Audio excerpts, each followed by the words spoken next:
Alright, so October happened. After this month, I think I should start with a weekly wrap-up instead of monthly wrap-ups, because I managed to read 31 books in October, and that is 31 books in 31 days. So I'll go fast through the books, maybe say something more about some of them, but as you know, there are a lot of books to go through. The first one I read was Stormy O'Martian's Choose Love. The subtitle is The Three Simple Choices That Will Alter the Course of Your Life. The next book is Jim George book A Man After God's Own Heart, and it's a very basic book on manhood from a Christian perspective. The next book I was recommended, and it is called We, Understanding the Psychology of Romantic Love. And this is by Robert I. Johnson, who is a Jungian psychologist, and he uses the myth of Tristan and Isolde as a backdrop for how myth explains romantic love in the basic way. And it's an amazingly good book. Because the movie is coming out, I read The Martian by Andy Weir, and I also watched the movie as well, so it was really good because the book was quite interesting, and the movie was a very good adaptation to the book. Then I read David Murrow's book, The Map.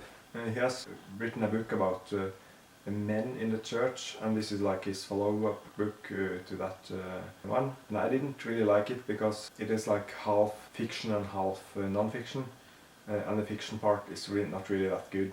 But he tries to make the fiction story and then interpret the fiction story in the non-fiction part and tell us what it was all about. Gregory Cockle is the guy that has a website on apologetics. And I didn't know he had written a book, but then I found it in the Christian bookstore, and I bought it and read it. It was a really good introduction to how to speak about your beliefs. The subtitle here is A Game Plan for Discussing Your Christian Convictions. So, tactics. In my quest for reading everything by C.S. Lewis, I read this short collection. I think it's published after his death, because it has some unfinished works in it. But it is Of Other Words, Essays and Stories by C.S. Lewis. One of my favorite preachers is called Craig Groeschel, and I read Alter Ego by him, a really, really good book on Christian life. Then I read a collection of arguments for Christian belief by Nathan Busevich, called Reasons We Believe, 50 lines of evidence that confirm the Christian faith. Then I read a book by Brian Houston, the founder of Hillsong Church. His newest book, Live, Love, Lead, a really good book on leadership and a lot of stories from his journey in Hillsong. The next book is called How Much Is Enough, and it is by Arthur Simon. The subtitle is Hungering for God in an Affluent Culture. The next one is one of the best books I read this month, and it is The Best Yes by Lisa Terkhurst, Making Wise Decisions in the Midst of Endless Demands. I really recommend this one. It's about choosing the best yes, because sometimes you have two good options or several, and then taking the best option of those. And that includes that you have to make some wise decisions as well. Then I read a short, I think it's considered a classic, it's called Humility by Andrew Murray, and this is basically a sermon kind of book about reflections on humility. Then I read a book that started very well, I think, but it didn't end as well written, and it is Dr. Larry Crabb's his book Fully Alive, a biblical vision of gender that frees men and women to live beyond stereotypes. But it has some interesting thoughts. Then I read the latest book by Brené Brown, and it is Rising Strong. If you are brave enough, often enough, we will fail. This is a book about getting back up. I really love this. I think this is the second best of her books. They're all good, but I liked Gift of Imperfections a little bit more. But on the a totally different note, just to get a little bit easier read. I read the book To Be Perfectly Honest by Phil Callaway. One man's year of almost living truthfully could change your life. No lie. So he wrote a book about his year when he decided to always tell the truth and how it changed his life to the better. And he's a comedian, so it was really funny sometimes, but it's not a really good book, but it's a funny and easy read. Then I picked up Stacey Eldridge's book Becoming Myself, Embracing God's Dream of You. And this is my first book in the series of books that I wanted to read about dreams and visions and how to find your vision and follow your vision in your life.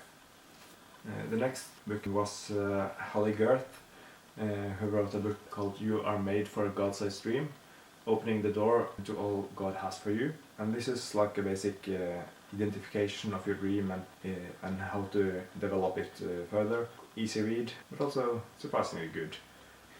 The next book is called Visioneering, How to Engineer Your Dream, or God's Blueprint for Developing and Maintaining a Vision by Andy Stanley. Andy Stanley is one of my favorite authors and preachers, and he has written a really, really good book. I think it's the best book ever that I've read on visions. This gets a strong recommendation from me.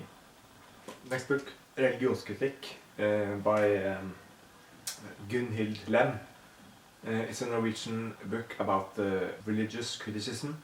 She do write some arguments, and it's nothing new in it, but it's more like a presentation of the arguments that already is, with some personal experiences with them.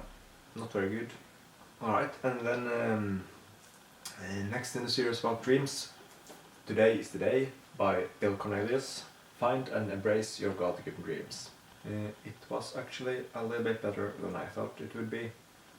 So there is this thick book by Thomas Piketty called The Capital in the 21st Century.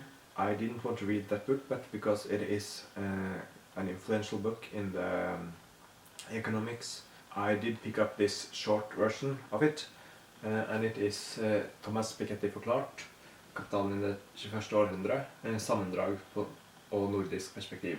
So it is a short compilation of the content of the book, and then added some data from a Nordic perspective. And it's written by Jesper Royen. So I think I got a overview of content in the Capital, so that I know what it's about and what the conclusions you can draw from it, and what the discussion is all about, and how to relate to the book when it's brought up. Then a series I have been wanting to read for a long time, and that is the Space Trilogy by C.S. Lewis. And the first book in the series is Out of the Silent Planet, and it's the thinnest also, so it's really short read, and this is about the main character Ransom going to Mars. And this explores the idea of discovering a world where the fall did not happen. So an innocent world visited by people who has partaken in the fall of Adam and Eve. Next book is one of Joseph Prince called Destined to Reign. I was really impressed by this book, even though it's quite simply written. It is still very deep and explains a lot about the New Testament, about grace, and how to relate to the law in the Old Testament and the finished work of Jesus in the new one. So if you are confused about what is righteousness and how to relate to the law in the Old Testament, this is a must read, and it's really good, it's really uplifting, and it's usually easy to read, although it's quite long. Still really, really good. Then last month I picked up a bunch of books by Dostoevsky, and I wanted to read some short stories of him first, just to get the flow of the style. So I picked up Kroatskaya and og andre fortellinger and other short stories. So this is 3 short stories by Dostoevsky, and I think it was an okay read. He has his own style, and I like that quite a lot. And they are stories that you have to think about a little bit after you read them, and they can give you a new perspectives on things or new thoughts. So yeah, I think I will read more of his works. Maybe some of the shorter ones first, and then go to the bigger ones in a while.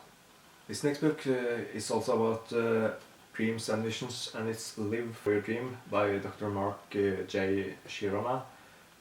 Planning for success, and it's all about following your dream and planning for how to success in making your vision a reality. I think I like the first part of this the most, and otherwise it was a slow read. It wasn't really that interesting all the time, so it was like hard to get through. Then I got a book I've been waiting for quite a while, because it was back ordered a few times. And it is The Art of the Compliment by Christy Matheson, using kind words with grace and style. I'm not a really good complimenter, so I feel that I need to explore more and try to be better at. So why not read a book about it, see what it says, and I think this was a really good book. It's really short and very nice book. It has a great style in it. You can see the pages. Thick pages with a lot of colors and big text. So it's a short, easy read, gives some good insight and history in the art of compliment. And yeah, I would recommend it as well. Then I read a book by John Stuart Mill, and it's called Kvinneundertrykkelse. And it's the Norwegian translation of The Subjection of Woman. And it's one of the books that made a big impact on the woman liberation movement in the 1800s and forwards. I did like it, but there are some parts in it that are kind of slow reads, but still the content of it is so good and important, and maybe some is most relevant in his time, but still a lot of it is relevant today as well. And maybe also it's good to read it just to come back to the origins of the movement, because now the movement has escalated a little bit to the point of where it's too much feminism and too little of the real issues about women and equality. Then I read another short novel. It's called Giver by Louisa Lovery. I think most have read this book. I read it because I saw the movie a few months ago and I liked it, and I was interested in reading the book as well. So I picked it up. I did like the book also, so I do not regret reading it.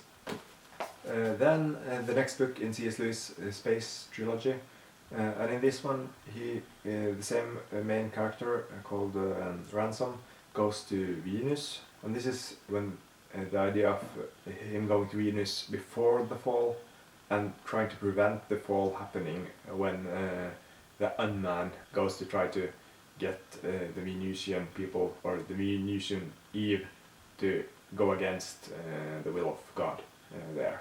So it's quite an interesting area to explore, and C.S. Lewis does this in his own style.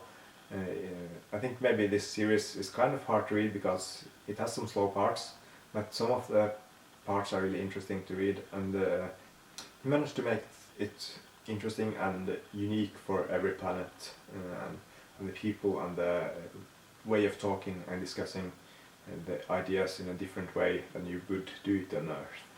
And then the last one, finally, it is called The Rhythm of Discipleship. It is quite a short book, but it's dense with a really small text in it, so it really felt like a longer book. And it's about how you hear the call from God and then how you respond to the call. And he takes examples from different persons in history, and then he builds it back to their relevance today. So it was a little bit hard to read, but still somewhat good. And it's by Luther G. Ivory. So I would say, in summary, this was a really interesting month. I picked up a lot of books that I had on my TBR, because I'm waiting for new books on the themes that I'm really looking forward to read more on. And also I managed to read like 5 or 6 fiction books as well. That is quite unique for me, and then some books that were like a little bit fiction and a little bit non-fiction in them, that was interesting as well. Still, yeah, a lot of books, a lot of pages, nice month. Hope you enjoyed this.